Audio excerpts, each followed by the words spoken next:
Savvy Business Radio, drawing out the best from our guests with our host, Christina Nichman.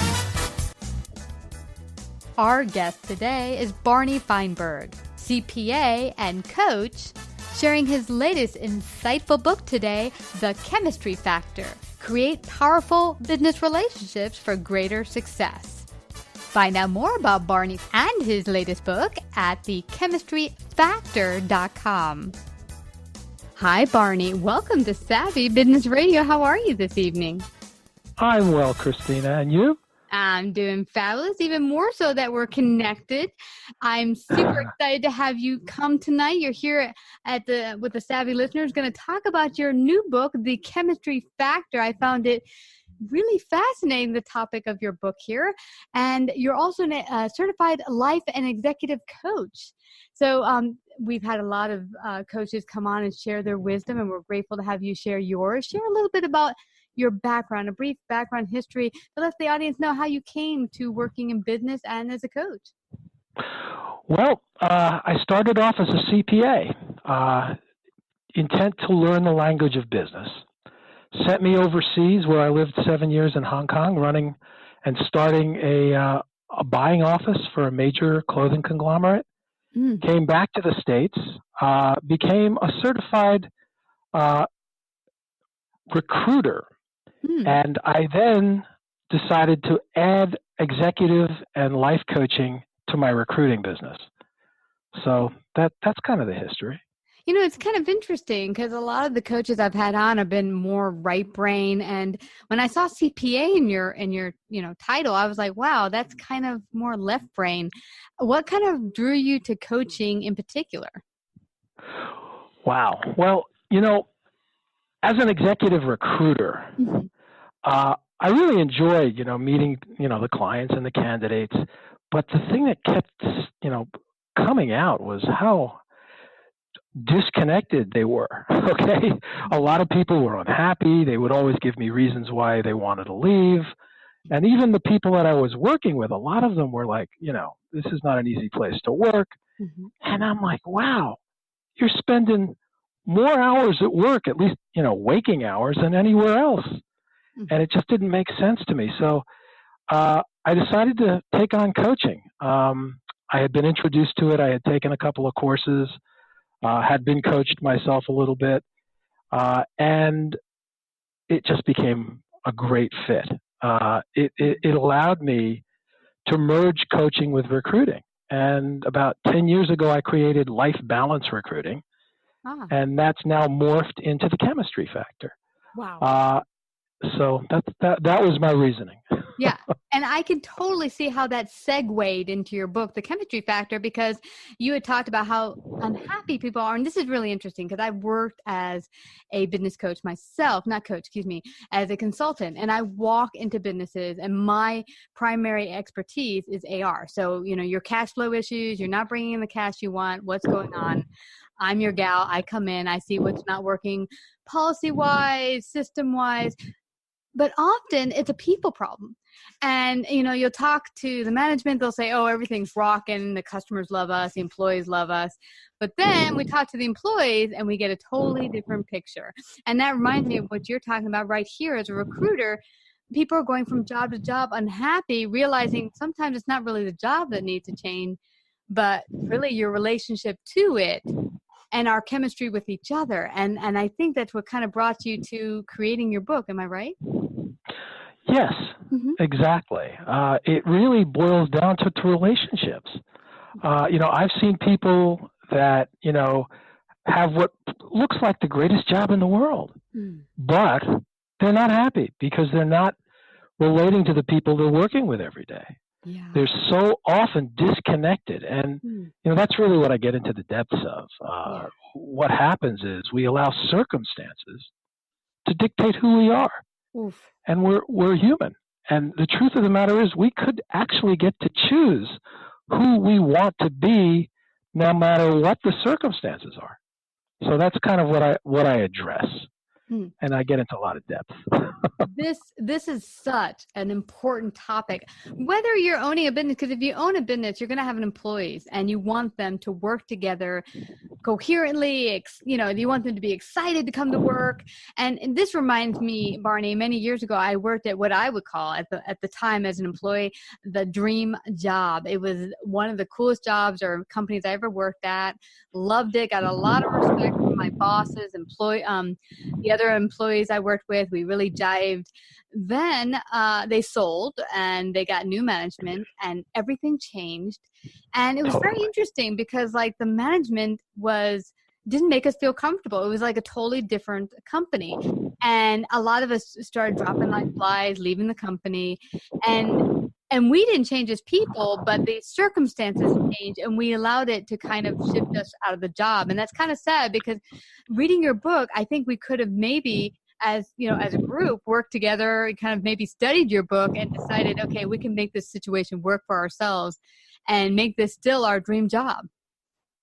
Well, what happens is so often we get focused in on the destination, the results, the goals, and we keep looking at them as we're in the journey of accomplishing them. Mm-hmm. And it's like my daughter, she's a runner. And I always say this, that, if she's thinking about the finish line before the gun goes off, life is really hard. That race, she's not going to run well. Mm-hmm. She's focused, when am I going to get there? When am I going to get there? It takes away her energy. Mm-hmm. But if she's thinking about what's happening right now and who she wants to be before the gun goes off, like maybe she'd like to honor the value of confidence. I call it empowering a value. Mm-hmm. If suddenly she knows how to empower that value, she would get to the finish line so much quicker and she would enjoy the race a lot more. So, you can just apply sports to business and it's the same thing. So let's look at this. Let's take this situation way back when us employees were there and management changed. And maybe, because I remember things were very structured in a way that people in this department understood and liked it. And when things changed, people were unhappy. So how do they begin to take or empower a certain value so that they then bring that joy back to their job? That's a brilliant question. Mm-hmm. To jump into that is like jumping into a glass of water. Okay. What you want to do actually is I'm going to say to you, there are steps to get there. Okay. And the first step is to understand what creates chemistry. If I was to ask you what you thought chemistry was about, how do you know how good the chemistry is with somebody? Mm-hmm. What would you tell me? I would say how you jive with people is chemistry. How you jive. Okay, well, that's a good word. Jive is a good word. I like that. Okay, but, jiving, basically what most people will tell me is that it's a gut feeling. Oh. In essence, it's intuitive, Barney. We just had a great conversation. Mm-hmm. It felt really good, and I think that's great. Mm-hmm. But, for most people, to really know how good a relationship is, it goes a lot deeper than that. Mm-hmm. And, as I said to you, I'm a recruiter. So, when it comes to building relationships in recruiting, most people don't get more than 4 or 5 hours of face-to-face time to determine how well this chemistry is going to be. Mm-hmm. Okay. And what they're basically doing is they're going in and, most of us do this. Mm-hmm. They go in with what I term a test mentality. Okay. So when you were going through that merger, you all had a test mentality. Who are these people? How is this going to be? You were judging. And it's natural. Yeah. Because if you look at the way we were brought up, we were brought up in a test society. Yeah. So we went in with this idea of we're testing the new management and saying, okay, what are you going to do different? Yeah. Yeah. It comes naturally to us. We were brought up in a test society. And because of that, we're always judging. And often we're listening to ourselves more with the people we're talking to than the people that we're talking to. Oh, how did I do with that question? Or, how did they do with my question? And it's all about judging. And that creates what I call a rose-colored listening. You know, it's like you're listening, but it's rose-colored because you're listening for certain things. Oh, is this person nice? You know, how are they answering my questions? Mm-hmm. You know, it's real judgmental, which is why a lot of people do not like going on blind dates. Okay. Oh, yes. I heard that. Yeah, they don't like it because they're looking in that expectation world. It's the expectation of, is this going to be good or not? Or am I going to make this job? Or am I going to pass this test? Mm-hmm. And I can't tell you how many times people have gone on interviews. Mm-hmm. And by the way, this applies to anything, but I'm using interviews as the road. Mm-hmm. You know, they go in, they meet somebody, they think they had a great interview, and then I speak to the person they interviewed with. No. I'm like, oh. And then I go the other way. They think they did badly. Mm. And the person says, yeah, we want to bring them back. And I'm like, really? Okay. And then the worst of it is when, you know, they go through the interview and they pass and they get the job and then they're miserable because they're not listening for chemistry. They're listening for answers. Now, can I ask you? Does this have to do, Barney, with the people not being self-aware as well? Or does that play a part? Well, that's exactly where I'm leading you. Okay. That's exactly where I'm leading you, is that people don't know how to listen for chemistry. Mm. You know, they just trust their gut. And the gut is great. I believe in intuition, but it's limiting. It's giving you an answer from your stomach, not your head. Okay? So, you know, what I talk about is your initial question, and this is where we were leading. Okay. Your initial question was, you know, how do you listen for chemistry? So the first step is to know what creates it. But actually the first step is to know how to listen for it. There's a better way to listen for chemistry than a test mentality. You ever go on a field trip? Yes. Mm-hmm. How did that feel? I like them. I like field trips. Oh, yeah. Yeah. Those are fun. There's discovery. There's curiosity. You know, you could go to a museum, you could look at the art on the wall, you could look at the colors, the brush strokes, the subject matter, and if you liked it, you'd know why. And if you didn't, you'd know why as well. Mm-hmm. Same thing with a concert, lead guitar, vocals, lyrics, stage presence. Again, if you liked it, you'd know why, and if you didn't, you'd know why as well. Mm-hmm. So how do you listen for chemistry? What are you listening for? Mm-hmm. Are you okay? Okay. Yeah, I'm asking. Yeah, I do ask. I ask questions. What are you listening for? You know, and I'll jump because I'll just jump. Okay. What you're listening for are values. That is what are the building blocks, the essence of chemistry are our values. Can I ask you a question here? So you're at a job interview and now you've gotten synced in, you're listening carefully, you're listening for values. Are you, to know if this job's good for you, are you listening for values that match your own, and hopefully you know your own values? Well, that's the key. Mm-hmm. How many values do you have? I'm hoping most people have a lot. I know I have many. You have a lot. How many can you name? How many can I name? Right off the bat, I like hardworking, patient. Hardworking. So what does that mean? Is that dedication? Yes. Very dedicated. Okay, so you're dedicated. Because I hear people tell me they're working hard, and I'm like, when I was a kid, I never wanted to work hard. Really? I wanted to have fun. Oh, yeah. I wanted to. I mean, I could be working, you know, all day. But if it's fun, it's not work. What did Confucius say? You know, love what you do and you'll never work a day in your life. Yeah, that's true. Yeah. So when you use the word hard, that means, man, it's hard. That's how I hear it. Now, you know, and I know that's not what you meant. No. But I'm just pointing it out. Words are powerful. Yeah. What else? What other values do you have? I love strength. Decision, that you know what decision you're going to make, that you have a clear, decisive decision. Let's see. All right, flexibility. let's stop there. Okay. But flexibility. Let's stop there for a second. Cool. Because, it's not easy to articulate, is it? Mm-mm. It's not. You know them, but you don't articulate them. Well, that's why it's a gut feeling. Mm-hmm. Because you're there, you can't listen for them if you can't name them. I could go to Alaska, I'll see 3 kinds of snow. wet, dry, and icy. Okay, because that's what I shovel. But but an Alaskan will see 50 kinds. He'll see that one you can drink from, that you're going to fall through, that one you can camp on. They have a whole slew of names. And that's the key. First, to have a field trip mentality. It's not about passing a test. It's about discovery and curiosity. That is where you go.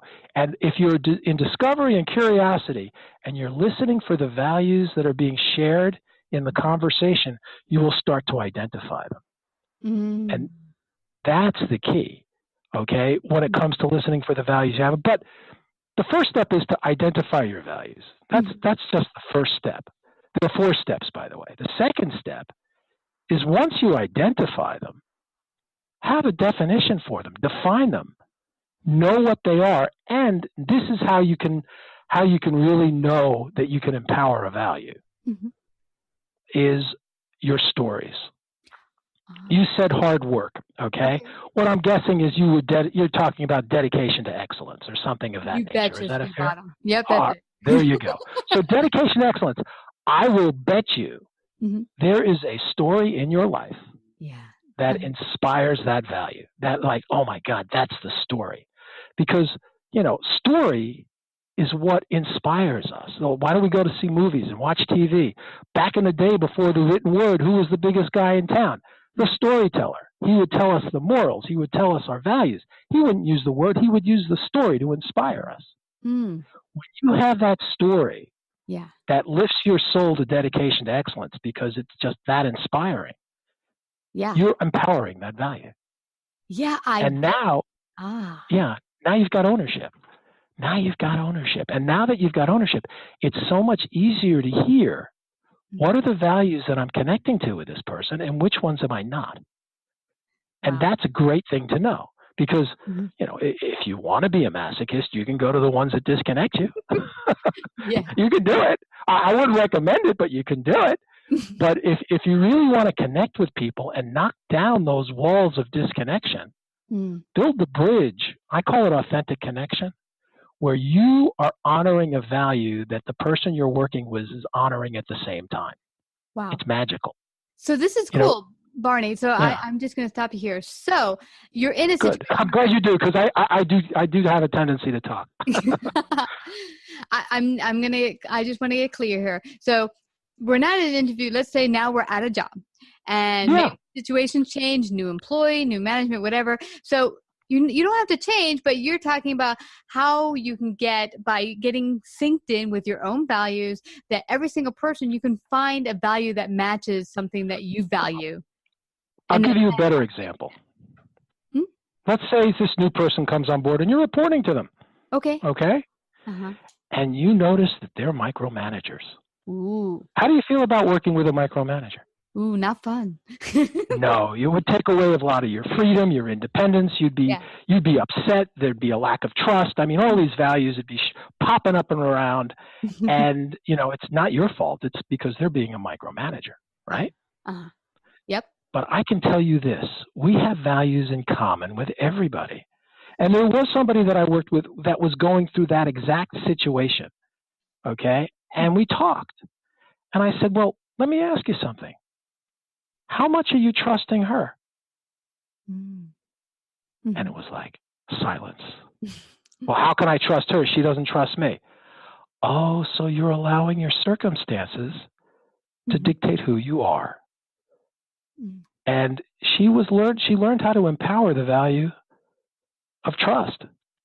That she began trusting this micromanager.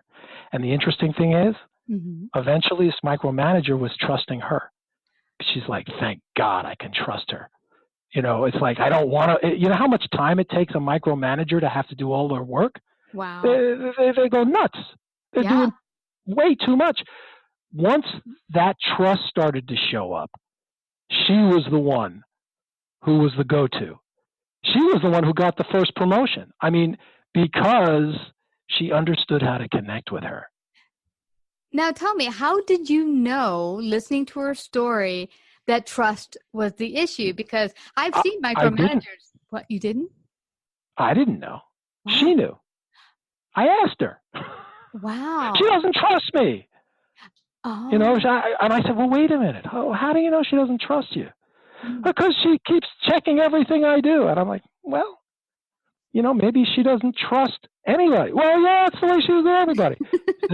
Not with her. After a while, it changed. It shifted. Wow. It shifted. It doesn't always have to be trust. But what else would it be? I'm just curious. You were thinking of something else. No, I don't know, but I've met micromanagers, but when you said the word trust, it like the pieces fell into order. I thought, well, that makes sense to me. If someone wants to be their absolute best and they're just coming into a job and they say, okay, I want to prove that I can make this department even better, they're going to, sometimes I guess that would be something they go to is micromanaging. And okay, so, and I could see them losing their mind because that's a lot of work. So yeah, that's just perspective. Wow. Yeah. Yeah, no, yeah. And that a lot of times it's that they have a hard time trusting anybody. But once somebody shows trust in them, wow, it can absolutely turn everything around.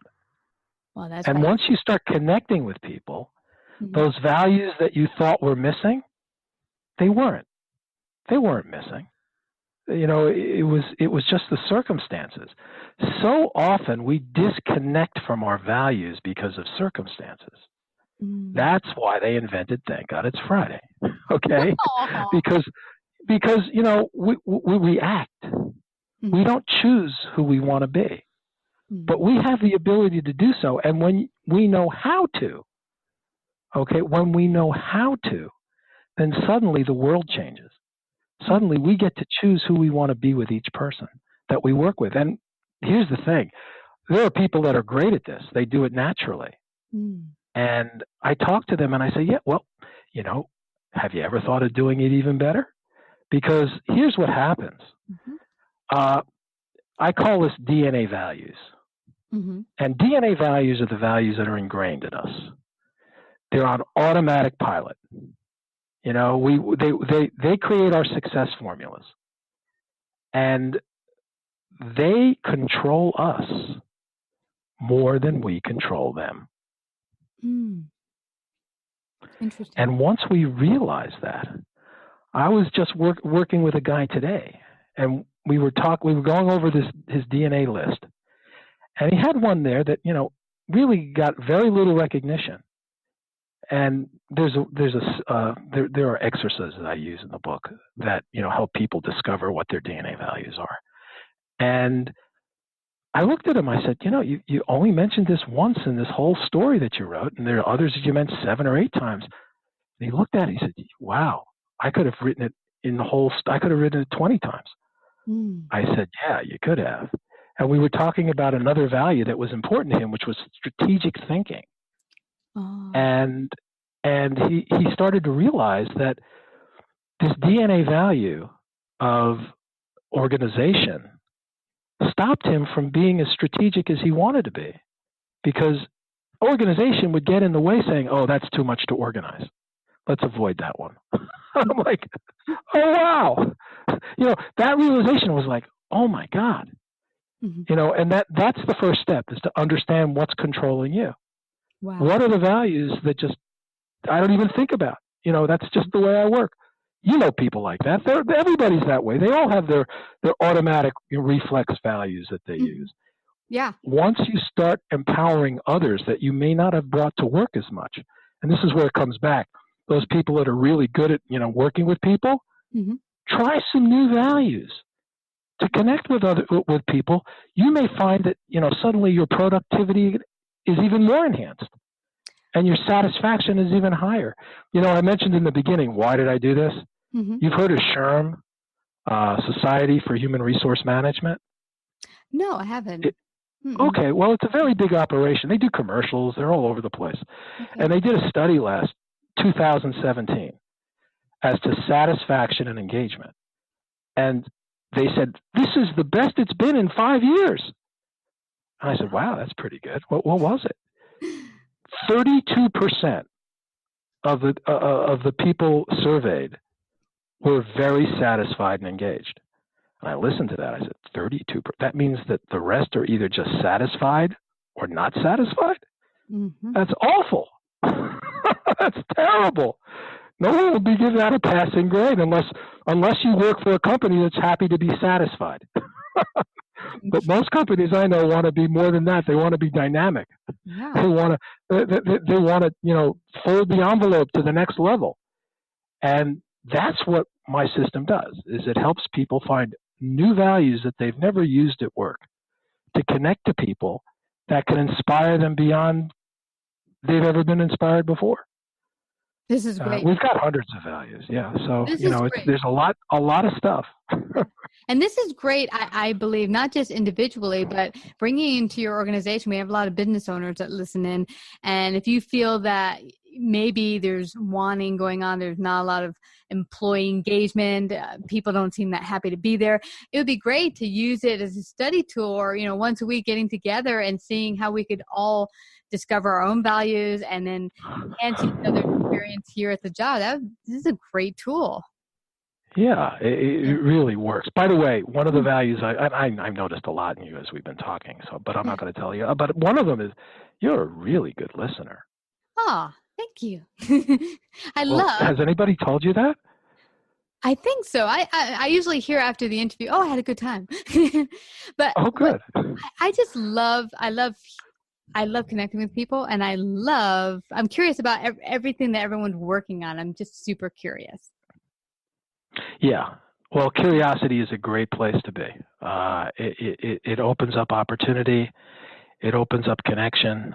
It's a beautiful thing. I love curiosity. Yeah, it looks that's probably one of your DNA values. I think so. And I think that's one of the things that had kind of prompted you to write your book, The Chemistry Factor. And this has been so fascinating. I don't want anyone to leave without finding out how they can get their own copy for their business, individually, working with their friends or family. How can they do that? Amazon.com.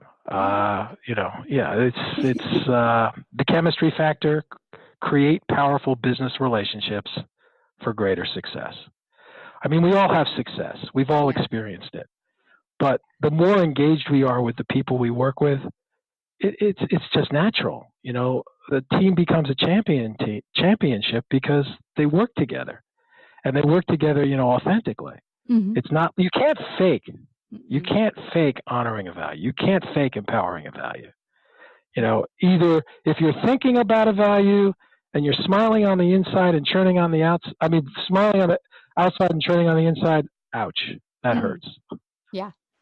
It's true. People will feel the inauthenticity. They'll feel that you're being... That's exactly right. Yeah. They may not say anything. They may be so busy they don't notice, because people tend to get into their own heads too often. But if they're listening carefully, they'll be able to tell. There'll be something that doesn't feel right. Yeah. Or unless they're taking the test, then they won't know what's going on. But if they're on that field trip and listening for what's really happening, with that open, curious mind, they'll absolutely, and that's okay. Hey, we all get to go in a direction that doesn't work. Mm-hmm. The beauty is that we can shift and we can empower a different value that connects us. It's a practice. It's a practice. Yeah. And we can start anytime. No better time than now. And, so everyone go get The Chemistry Factor today, empower your life, and get excited again about work, about relationships, not just work relationship, but all relationships. It doesn't have to be drudgery anymore. It could be a lot of fun discovering. You said it all there. Absolutely. You said it all. You can use it for all parts of your life. I just picked work because we spend more waking hours there than anywhere else. We certainly do. Well, Barney, this has been so fascinating. Thank you so much for coming to Savvy to share your great wisdom today. Well, thank you for, speaking with me, Christina. It was a pleasure talking with you. You betcha. Thank you for coming to Savvy Business Radio. Cheers. Savvy Business Radio broadcasts worldwide via a large podcast network, celebrating business owners, entrepreneurs, influencers, and successful individuals. Find out about our paid sponsorship opportunities or how to become a guest. Call 732-474-7375 or email Christina@savvybusinessradio.com.